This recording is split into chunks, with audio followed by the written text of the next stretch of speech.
Hello friends, இந்த நாளுக்குள்ள கர்த்தர் உங்களுக்கு கொடுக்குற ஒரு தீர்க்கதரிசனமான ஒரு வாக்குத்தத்தம்.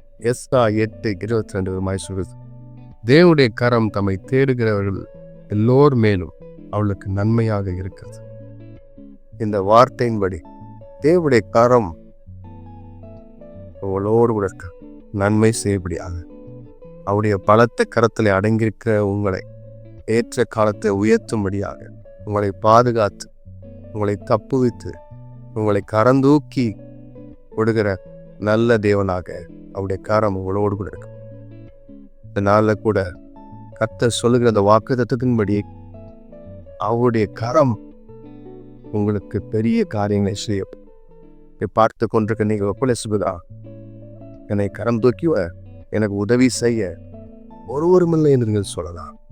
ஆனால் தேவனுடைய கரம் அவரை தேடுங்க உங்கள் மேலே நன்மை செய்யும்படியாக இருக்கிறது. அவருடைய கரம் உங்களுக்கு நன்மை செய்கிற கரமாக இருக்கிறது. ஆகவே எஜமானுடைய கைகளை நோக்கி பார்க்கிற வேலைக்காரருடைய கண்களைப் போல ஒவ்வொரு நாளும் அவருடைய கரத்தை நீங்கள் நோக்கி பாருங்கள். அவருடைய கரத்திலிருந்து உங்களுக்கு நன்மை உண்டாகும். அவருடைய கரத்திலிருந்து உங்களுக்கு ஆசீர்வாதம் உண்டாகும். அவருடைய கரத்திலிருந்து உங்களுக்கு உயர்வு உண்டாகும். உங்களுக்கு சகல நன்மையும் அவருடைய கரத்தினாலே வரும். வேதம் சொல்லுகிறது, அவர் உங்களுக்கு வாக்கு பண்ணதை, அவர் உங்களுக்கு சொன்னதை, அவர் உங்களுக்கு தீர்க்கதரிசனமாய் உரைத்ததை, அவர் சொன்னதை அவருடைய கரத்தினாலே அவர் நிறைவேற்றுவார்.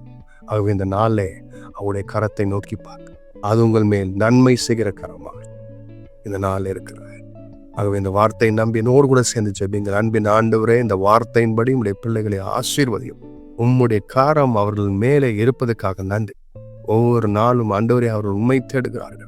எஜமானுடைய கைகளை ஆண்டவரை வேலைக்காரன் அன்று நோக்கி பார்ப்பது போல ஒவ்வொரு நாளும் தேவனே உம்மை நோக்கி பார்க்கிற தேடுகிற நம்முடைய பிள்ளைகளுடைய வாழ்க்கையில நீர் அற்புதத்தை செய்வீராக. நீர் வாக்கு பண்ணினதை, நீர் தீர்க்கதரிசனமாய் உரைத்ததை நீர் அற்புதமாய் நடத்தும். நீர் அதிசயமாய் நடத்தும். ஆண்டவரே, எல்லா வியாதியை நீர் மாற்றும். உம்முடைய தழும்புள்ள கரம் அவர்களை சுகமாக்கட்டும். வியாதிகள் நீங்கட்டும், பலவீனங்கள் நீங்கட்டும். எல்லா அசுத்த வல்லமையினுடைய ஆண்டவரே இருள்கள் எல்லாம் அகன்று போகட்டும். உங்களுடைய கரம் அவர்களை பாதுகாக்கட்டும். ஆசீர்வதியும். உங்களுடைய பலத்த கரத்தில் அடங்கியிருக்கிறவர்களை ஏற்ற காலத்தில் நீர் உயர்த்தி ஆசீர்வதி செய்வதற்காக நன்றி. உங்களுடைய நாமத்தினால, இயேசுவின் நாமத்தினால நாங்கள் கேட்கிறோம். நல்ல பிதாவே, ஆமென். God bless you.